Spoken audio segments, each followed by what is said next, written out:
Shavua Tov, Shalom à tous et à toutes, content de vous retrouver en ce début de semaine, en ce début d'année. Bezrat Hashem, que ce soit une année de délivrance pour tout le monde, d'adoucissement de la rigueur et de la révélation de la véritable nature d'Hashem, qui est que de la miséricorde.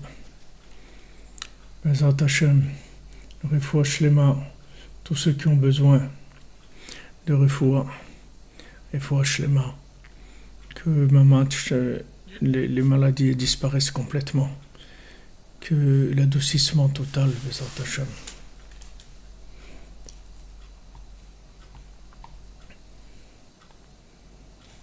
Je vérifie si juste vous avez le son. Ça a l'air... Non.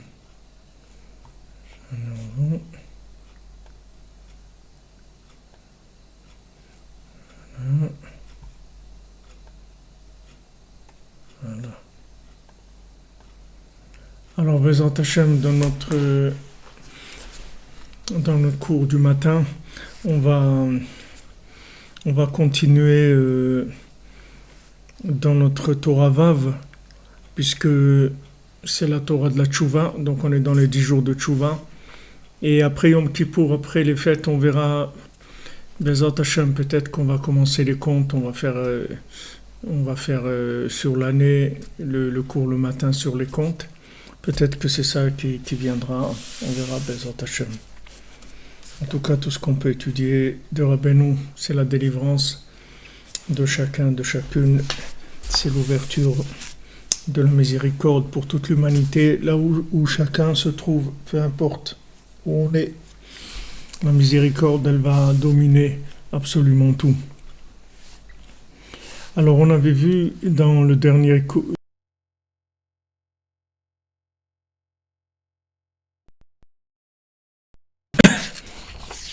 Amalek, il attaquait les traînards, ceux qui étaient derrière et qui se faisaient renvoyer par la nuée, puisque ils étaient impurs, ou bien ils n'avaient pas la force de suivre la vitesse des autres, ce qui revient au même un petit peu. Et donc Amalek, lui, s'attaquait à tous ces faibles qui étaient derrière. Donc quand on est rentré en Eretz Israël, l'une des mitzvot que Hachem nous a demandé, c'est de tuer la descendance d'Amalek, parce que Amalek, c'est celui qui attaque les plus faibles. Et donc, en rentrant en Eretz Israël, il fallait absolument éviter ce massacre-là qui faisait Amalek tout le temps, d'attaquer les gens faibles et de se nourrir de leurs énergies, en fait.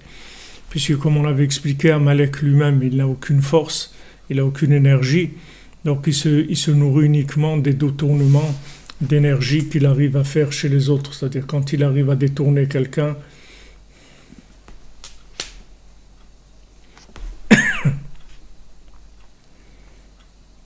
alors c'est comme ça qu'il se nourrit. Vous demandez une question, monsieur Fidelios Simou, comment on peut savoir qui est le tzaddik de notre génération? C'est pas difficile, le tzaddik de nos générations, c'est Rabbi Nachman. Il a dit, voilà, c'est moi le tzaddik de la génération. Jusqu'à Mashiach, il n'y aura aucun chidouche, c'est moi qui continuerai à diriger le Ham Israël. Donc ceux qui lui font confiance, ils savent de quoi il s'agit. Alors maintenant, le Shevet Dan, on a vu que la tribu de Dan, elle se trouvait derrière, et c'est elle c'est toute la tribu de Dan qui rattrapait un peu tous ces gens qui étaient derrière, tous les traînards, et qui est réintégré dans le campement. Donc on avait vu qu'il y avait trois mitzvot que Hachem nous a donné en rentrant en Eretz Israël. Première chose, de détruire Amalek. Deuxième chose, de construire le temple. Et troisième chose, de nommer un roi. Donc la première, on a vu. Maintenant, la deuxième, c'est l'Ivnot Bet HaBechira, de construire le temple. Zeprinat Adaat. Construire le temple, ça veut dire construire la conscience. Prinat Moshe, qui est Moshe Rabbeinu, puisque le tzaddik qui représente le Da'at. Qu'est-ce que c'est le Da'at? C'est la capacité de faire descendre la conscience divine dans les zones inférieures, d'arriver à habiller l'infini dans les zones inférieures, c'est-à-dire arriver à vivre ces deux notions en même temps, c'est-à-dire être dans la matière et en même temps être connecté à l'autre monde. Prinat Nekuda Alyona, alors dans le Aleph qu'on avait vu, la lettre Aleph, elle a un point en haut, un Yud en haut, un Yud en bas et un Vav au milieu. Donc le Yud d'en haut, c'est le Da'at, c'est Moshe Rabbeinu. Hainu Prinat Aroe et Ametzia, Veno Ma'alim Ain Mimena. Qu'est-ce que c'est le tzaddik? C'est celui qui voit quelque chose qui a été perdu et il ne cache pas son regard de cette chose-là. C'est-à-dire qu'il ne fait pas comme s'il n'avait rien vu. S'il voit quelqu'un qui est perdu, il va s'occuper de lui. Il va pas faire comme si de rien n'était. Il va prêter attention et il va chercher comment il va faire pour ramener cette personne-là à ce qu'elle était avant, c'est-à-dire dans le bien qui est en elle.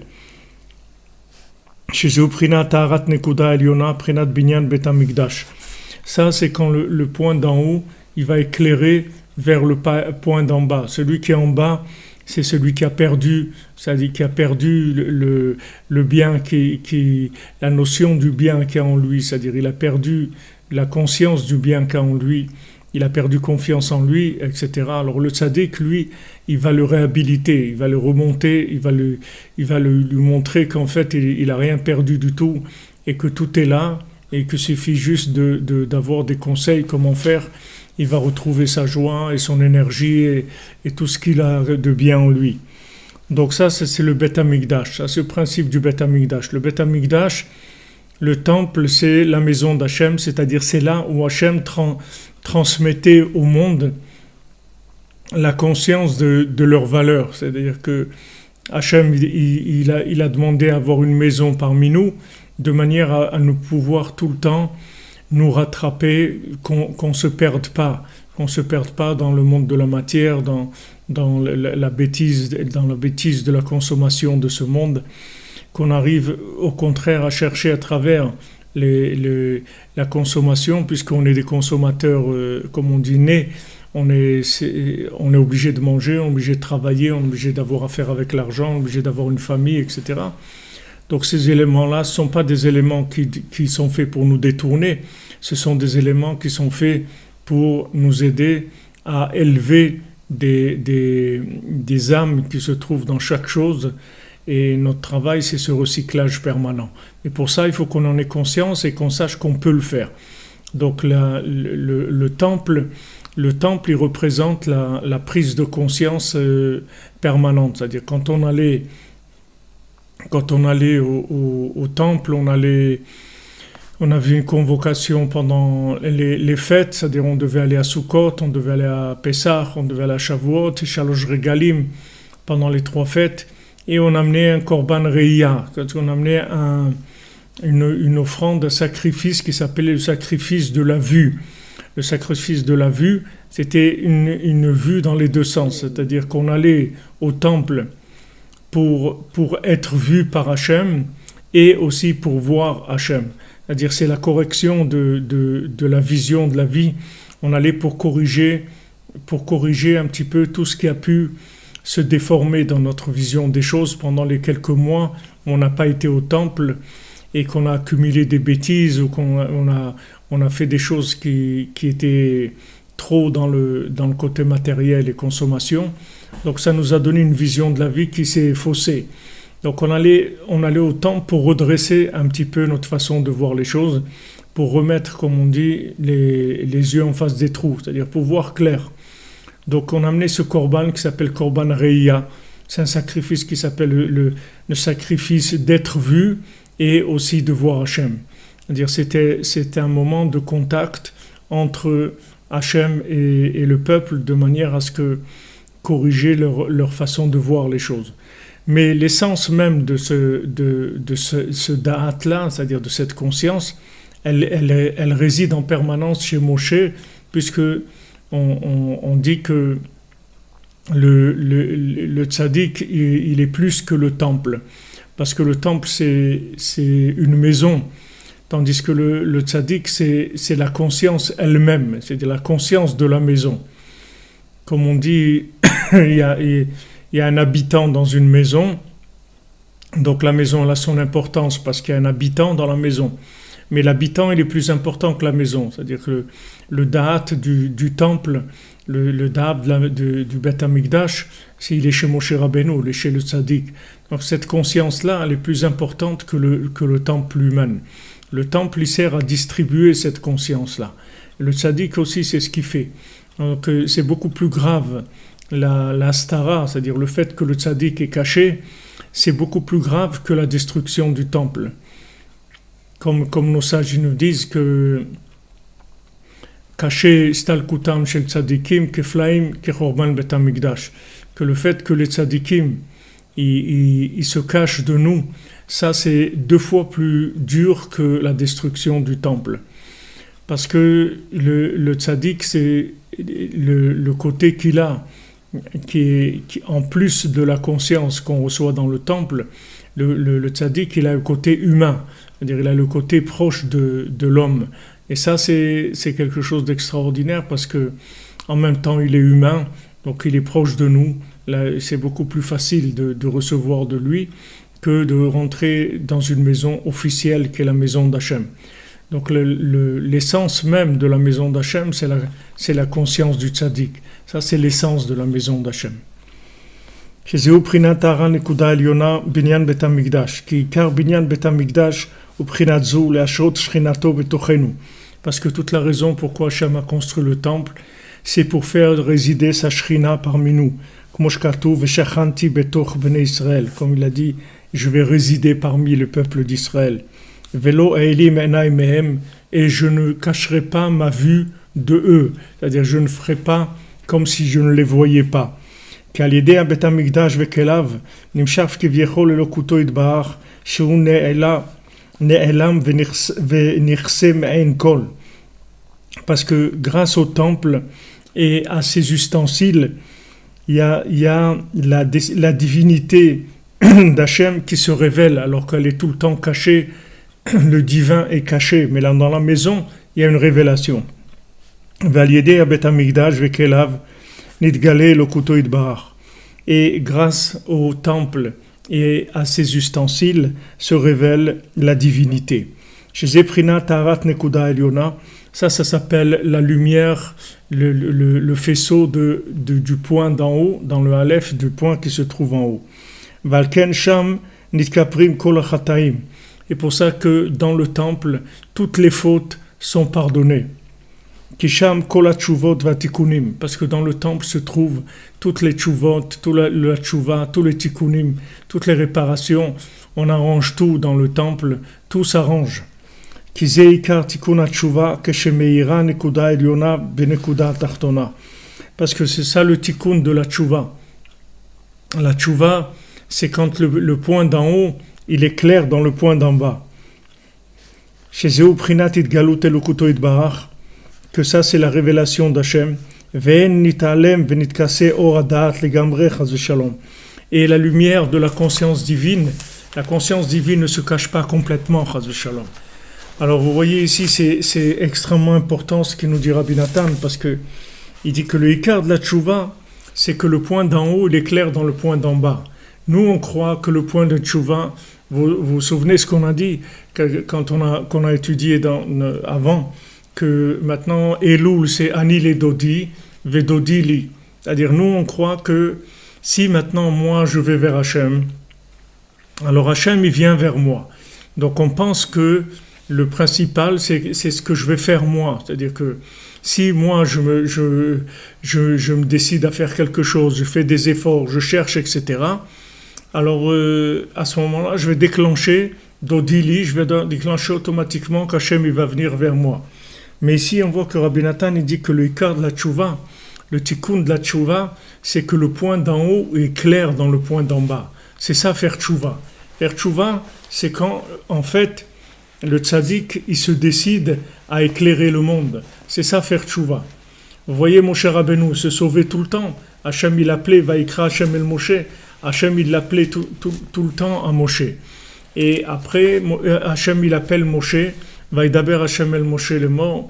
Toujours, Hachem, il parlait à Moshe pour que Moshe nous transmette la parole divine avec le da'at, avec la conscience, qui soit une conscience pour l'humain, si vous voulez, qui soit compréhensible par l'humain. Donc le tzaddik, c'est lui la conscience. Et la tchouva, c'est que le tzaddik, il est clair en nous. C'est ça la tchouva. La vraie tchouva, c'est celle-là. C'est-à-dire d'obtenir que le tzaddik est clair en nous. C'est ce qui s'appelle faire tchouva. Nous, on croit faire tchouva, c'est que nous, on doit faire des choses. Mais en fait, nous, on doit obtenir à...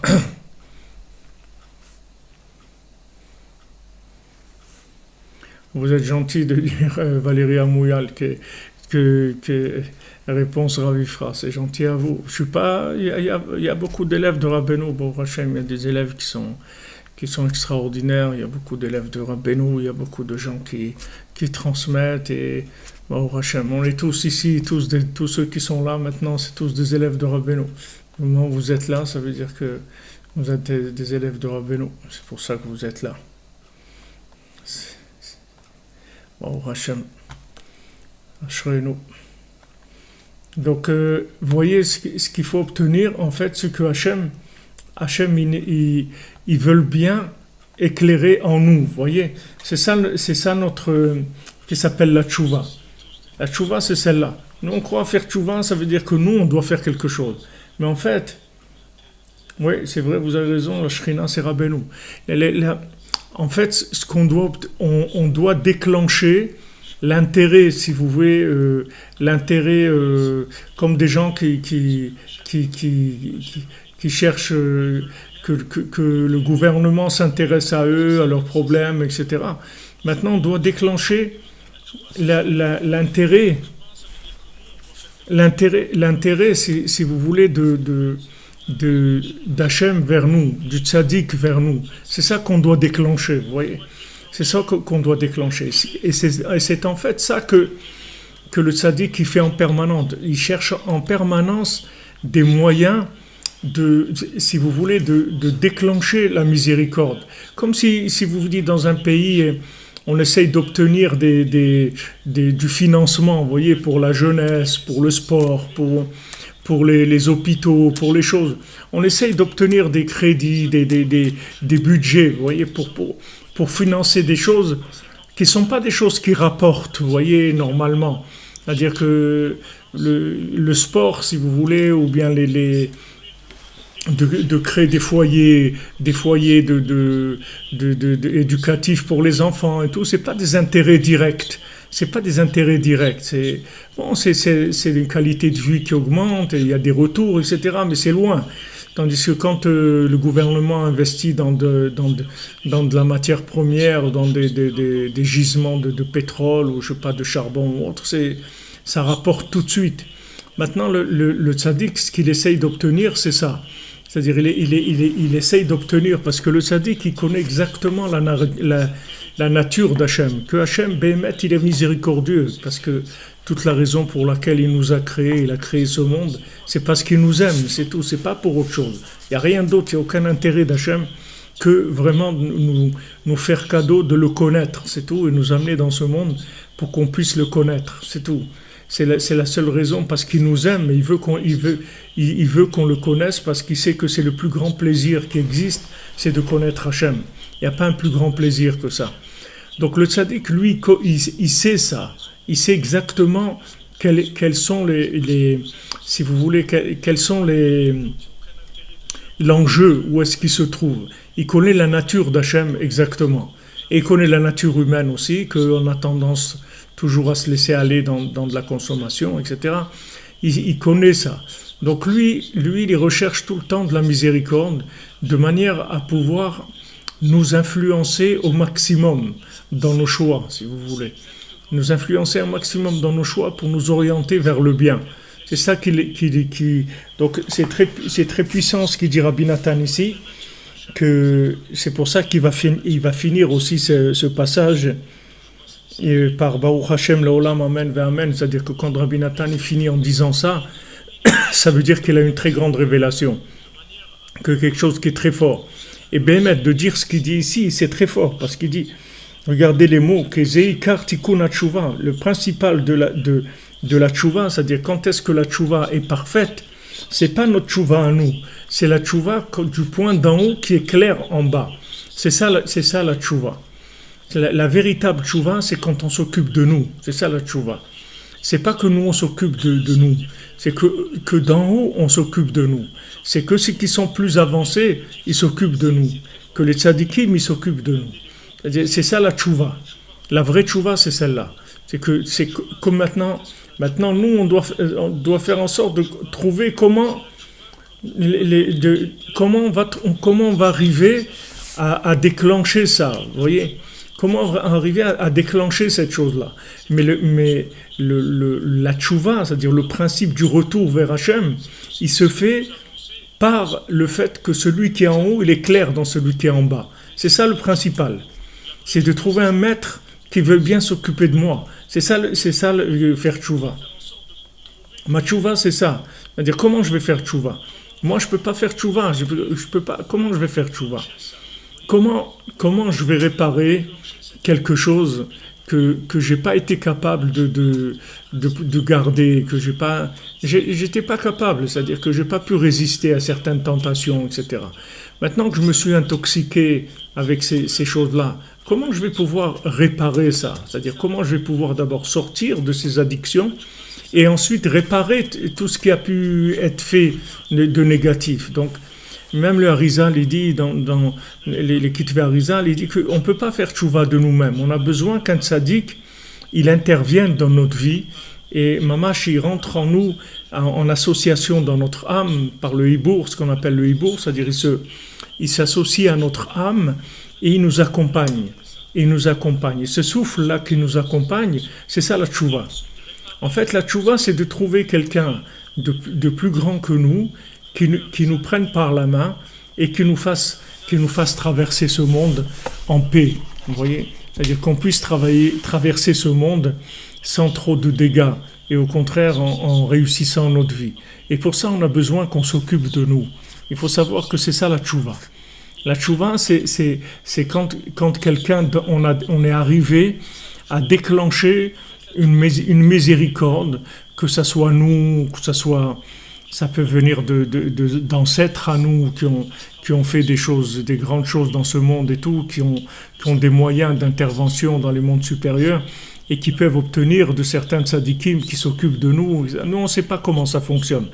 Mais en tout cas, si on est là maintenant, vous voyez à cette heure-ci, là, qu'on est en train d'étudier la Torah de Rabbi Nachman, c'est pas quelque chose qui est donné à tout le monde.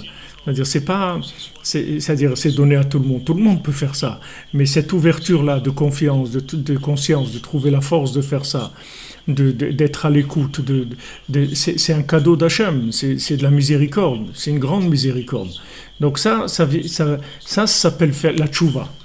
La tchouva, c'est celle-là, c'est-à-dire d'arriver à faire devenir un pôle d'intérêt pour le tzaddik, pour les mondes supérieurs. Qu'on reconnaisse, qu'on dise, voilà, si vous vous occupez pas de nous, on va pas s'en sortir, parce qu'on n'est pas capable de s'en sortir. On le reconnaît, on n'est pas capable. Voilà, on vous le dit, voilà ce qu'on peut faire, c'est être d'accord que si vous nous prenez par la main, alors on fera le maximum pour pas vous lâcher la main, c'est tout. Comme Rabbi Nathan, il dit à Rabbeinu, quand Rabbeinu lui a dit « je t'ai bien attrapé », il dit « fermez bien le sac ». Parce que Rabbi Nathan, il avait peur de lui-même.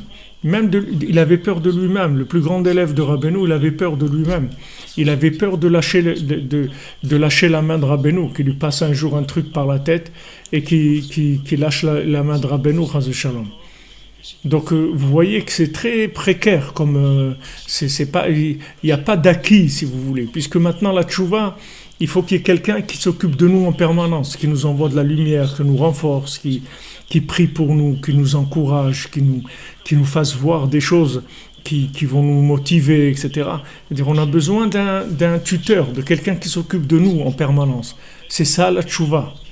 C'est ça, il dit Rabbi Nathan, la tchouva. Donc ça, c'est aussi révolutionnaire, parce que normalement, on dit à quelqu'un, bon, ben, tu veux faire tchouva, ben, allez, vas-y, bon courage, fais des efforts, commence à jeûner, commence à faire des trucs, et fais des efforts, débrouille-toi, quoi.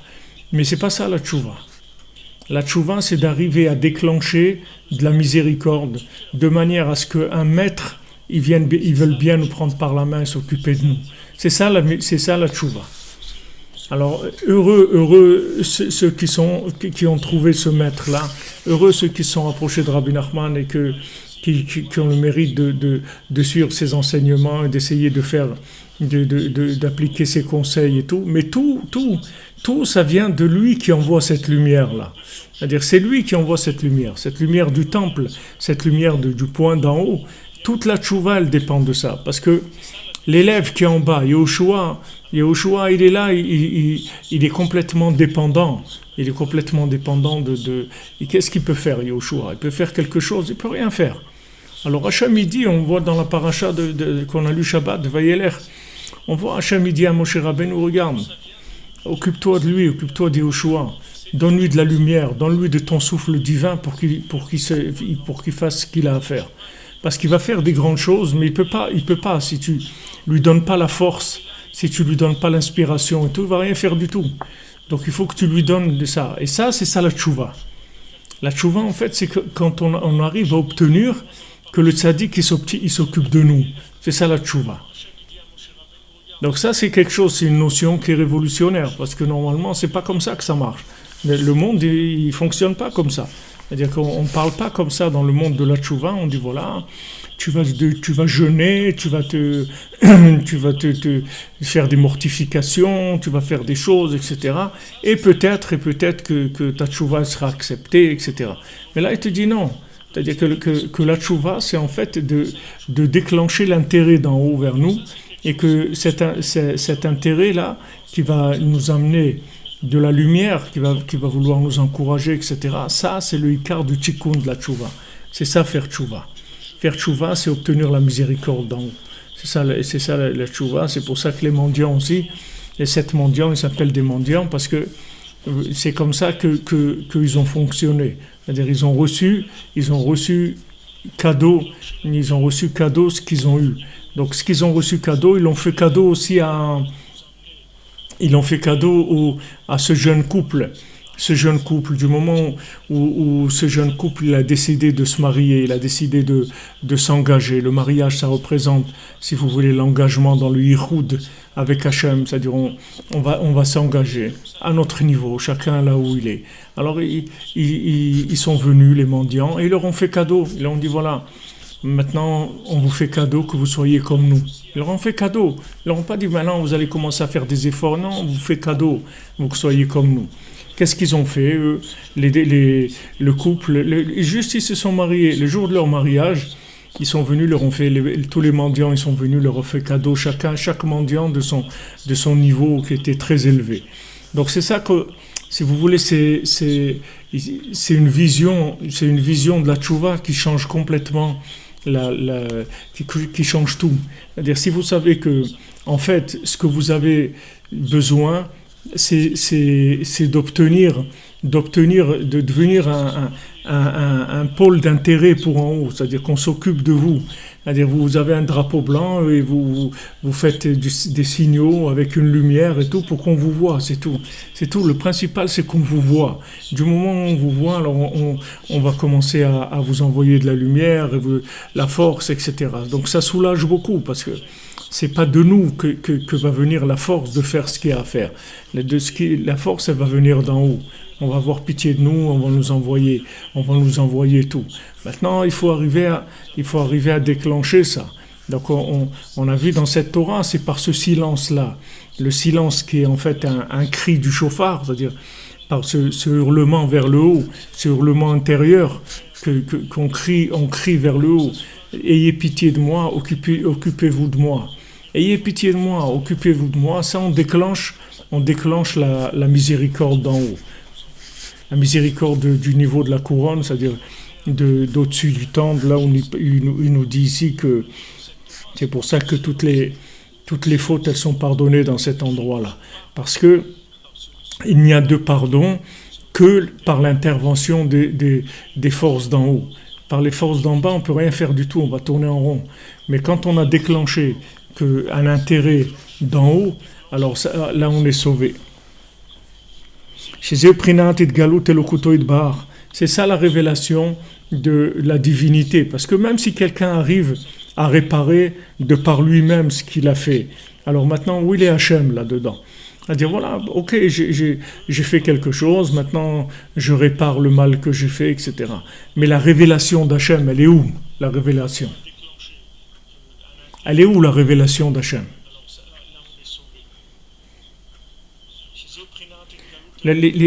Ok, on a arrangé, mais on s'est débrouillé tout seul. Mais Hachem, il veut pas qu'on se débrouille tout seul. Hachem, il veut qu'on utilise toute notre énergie pour le faire venir vers nous. C'est-à-dire pour que lui, il intervienne dans notre vie. C'est ça le but du temple. C'est qu'on venait au temple et Hachem intervenait dans notre vie. On venait avec un problème et Hachem, il amenait une solution à notre problème. Et donc, ça révélait sa grandeur. Donc, c'est ça le tikkun de la tchouva, la véritable tchouva.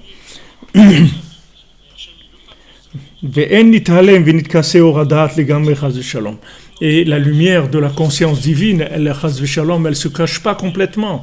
C'est-à-dire, elle se révèle. C'est ça la raison pour laquelle on est là. C'est-à-dire qu'on veut qu'il y ait une intervention des mondes supérieurs.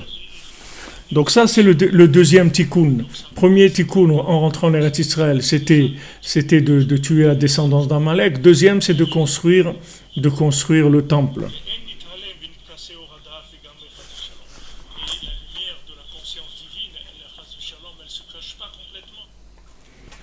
Et l'Imnot Melech est maintenant de nommer un roi. Ça, c'est la troisième mitzvah qu'on a eu en rentrant en Eretz Israël.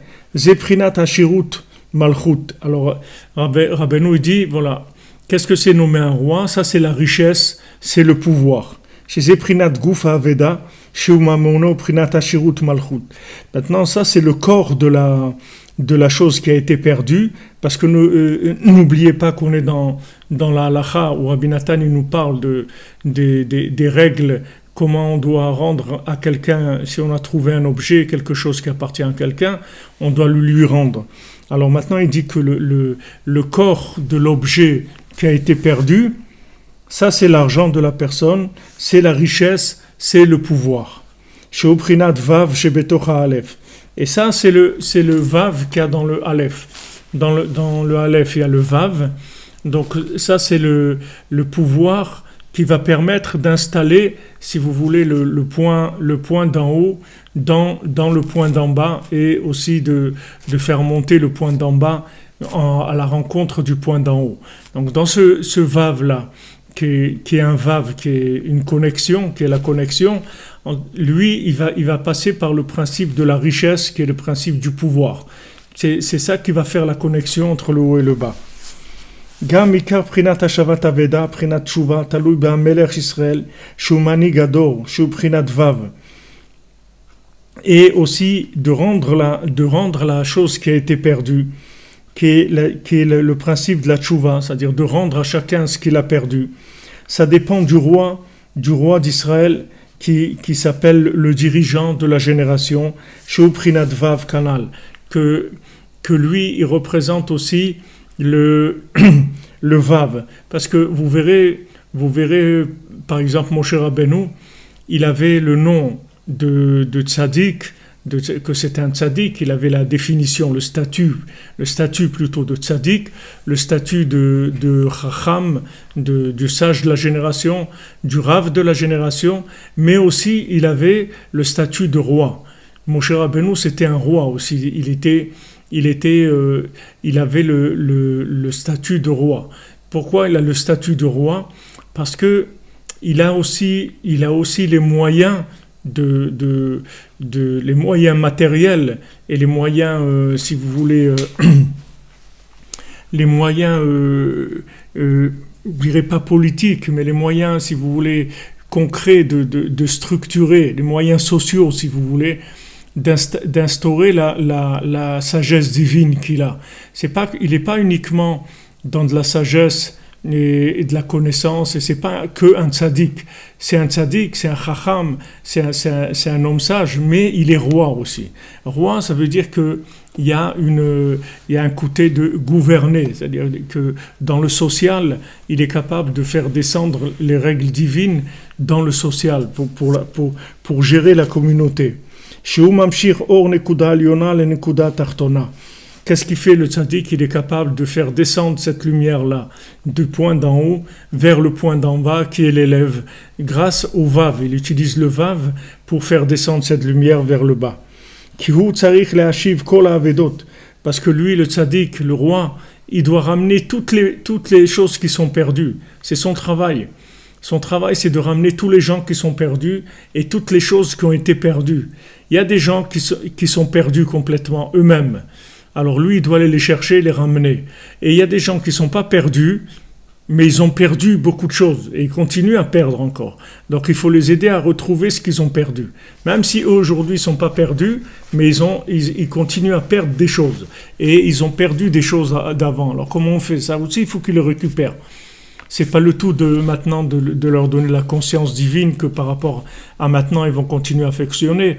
Il faut aussi leur faire récupérer tout ce qui leur a été pris, tout ce qu'ils ont perdu dans les générations, dans cette génération d'avant, comme Rabbi Nachman dit, jusqu'au premier homme, tout ce qui a été perdu dans toute leur histoire de leur vie antérieure spirituelle. Il faut leur rendre tout ça. Et ça, c'est le travail du tzaddik. C'est lui qui a cette responsabilité-là.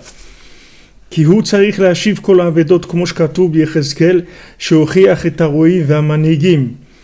Comme on voit dans le prophète Yecheskel qu'il a réprimandé les bergers, et les bergers, c'est-à-dire les bergers, pas les bergers des moutons, les bergers du peuple, et les manigim, les dirigeants du peuple, il les a réprimandés, il leur a dit « Et haovedet lo bikashtem » Vous n'avez pas cherché les choses perdues. Vous êtes des dirigeants, mais vous essayez pas de ramener les choses perdues aux gens. C'est pas tout d'être un dirigeant. D'être un dirigeant, ça veut dire s'occuper des gens qui sont perdus. Les gens, ils sont perdus. Un vrai dirigeant, c'est quoi? C'est quelqu'un qui s'occupe des gens qui sont perdus pour leur faire retrouver les éléments qu'ils ont perdus dans leur vie.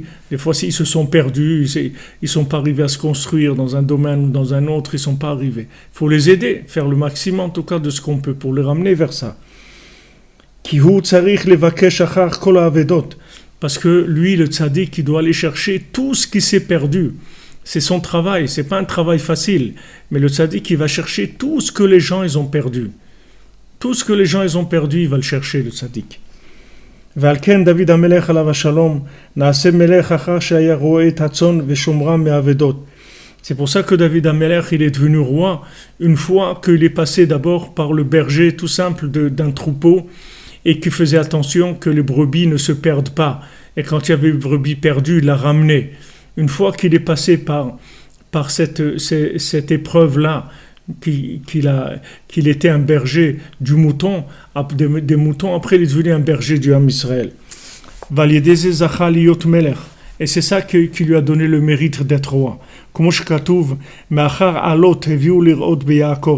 c'est écrit de derrière les troupeaux, il l'a ramené pour être le berger de la maison de Yaakov.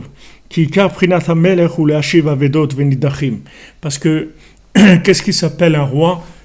C'est quelqu'un qui ramène les gens perdus. C'est ça le but du roi.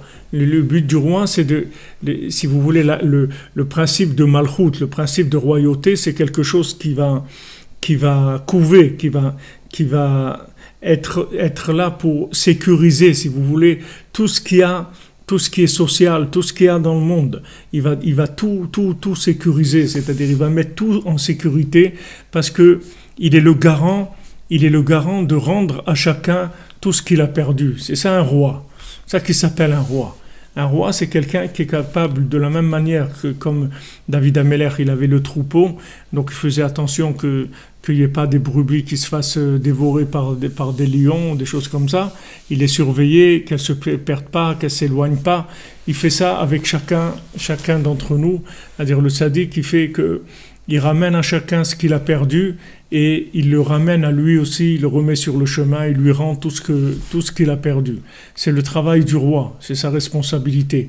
Donc c'est pour ça qu'on a besoin du point d'en haut, c'est ça le principal. C'est le point d'en haut qui va s'occuper de nous. C'est pas de nous, nous juste on doit avoir le bon vouloir et faire bien sûr ce qu'on peut faire. Mais il faut pas croire que ça va dépendre de ce qu'on va faire. Parce qu'on peut faire beaucoup de choses et on trouvera jamais. Il y a des gens, ils ont fait des efforts énormes dans leur vie.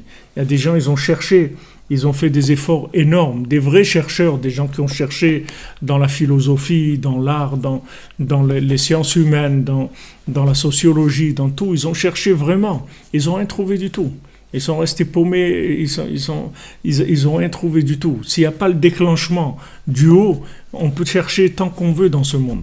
Parce que c'est un monde d'obscurité. S'il n'y a pas quelqu'un qui vient nous chercher, on va rester dans le noir. Il y a pas ici, c'est un monde de problèmes, c'est pas un monde de solutions. Les solutions, elles viennent d'une autre dimension. Donc si on n'a pas cette intervention du tzaddik qui est en même temps roi et qui descend vers nous, et on ne peut pas s'en sortir. Pour ça que David Ameller, qui est-ce qui était avec lui? Il avait 400 estropiés, paumés, des gens. C'est ceux-là qui étaient avec lui. Quand David Ameller il s'est sauvé, il avait ces 400 gens qui étaient avec lui. C'était tous des gens, des traînards, des gens des gens perdus complètement. C'est ça les gens qui suivaient David Ameller.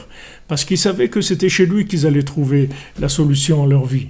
Alors que de l'autre côté, vous avez les 400 hommes de Esav. Les 400 hommes de Esav, c'est tous des gens, des superman réussis, des gens bien, etc., qui ont l'air parfaits alors qu'ils représentent le mauvais œil. Ils représentent le mauvais œil, c'est-à-dire la mauvaise vision de la vie. Et ces gens-là, pourquoi ils sont perdus et tout? Parce qu'en général, c'est des gens qui sont vrais. Ils ont essayé d'être sincères dans leur vie, de ne pas mentir, de ne pas tricher, de ne pas truc, et ils sont restés des pauvres types. Ils voient que qui est-ce qui réussit? C'est les menteurs, les tricheurs, les trucs et tout. Et eux, ils ne veulent pas rentrer dans ces systèmes où ils ne peuvent même pas. Ils peuvent même pas. Alors il reste des gens comme ça, perdus. Alors le tzaddik, il prend tous ces gens-là, il leur rend il leur rend leur place, il leur rend leur honneur. Il leur rend leur capacité, il les encourage et leur montre que oui, ils peuvent arriver, qu'ils ont tout pour réussir. Et qu'il ne faut pas qu'ils croient qu'ils sont délaissés, qu'ils ont perdu, ils n'ont rien perdu. Tout ce qu'ils ont perdu, ça se trouve dans la banque du tzaddik. Donc il n'y a rien qui est perdu. Tout va se récupérer. Tout. Ce que quelqu'un croit qu'il a perdu, ça se trouve tout chez le tzaddik. Rabbeinu dit, toutes les avédot, elles se trouvent chez le tzaddik. Tout ce que quelqu'un a perdu, depuis la création du monde, ça se trouve chez le tzaddik. Le tzaddik, il va rendre à chacun, à chacune, tout ce qu'elle a pu perdre dans toutes les générations. Donc vraiment, il n'y a vraiment pas d'angoisse à avoir. Juste Bessimcha et remercier Hachem qu'il a envoyé un tzaddik comme Rabbi Nachman pour s'occuper de nous. Alors Bezrat Hachem, une bonne journée d'Atzlacha, de Refoua pour ceux qui ont besoin. Et qu'on finisse avec la souffrance et la douleur de ce monde et l'incompréhension et la haine et la compétition et toutes ces choses-là. Et que Béhémet, ça soit une réussite, que notre vie à tous, à toutes, ça soit une réussite. Une réussite, ça veut dire qu'on arrive à déclencher cette miséricorde enfin, que Hachem il révèle sa véritable nature, qu'il n'ait pas peur de se révéler vraiment comme il est, c'est-à-dire miséricordieux complètement. Alors on se retrouve tout à l'heure à midi, Bezrat Hachem, pour notre cours journalier sur la Torah 54.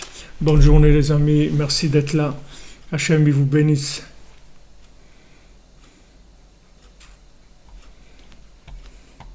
Oui, comme vous dites, malheureusement, les gens honnêtes dans ce monde-là, c'est un monde de mensonges. Quand on est honnête, alors on attire sur nous toutes les foudres des systèmes mensongers, parce qu'ils ont peur qu'on révèle le poteau rose, comme on dit. Mais Bezrat Hachem, le tzaddik, il s'occupe de toutes ces choses-là, et petit à petit, toutes les choses se mettront à leur place.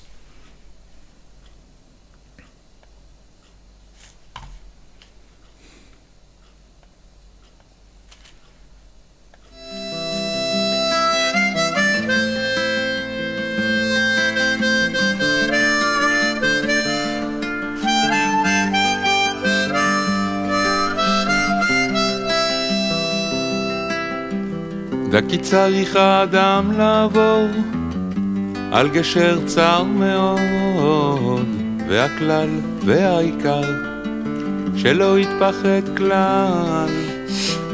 כי צריך האדם לעבור על גשר צר מאוד, והכלל והעיקר שלא יתפחד כלל. לא לפחד כלל, לא לפחד כלל, כי אין שום ייאוש בעולם כלל. לא לפחד כלל, לא לפחד כלל,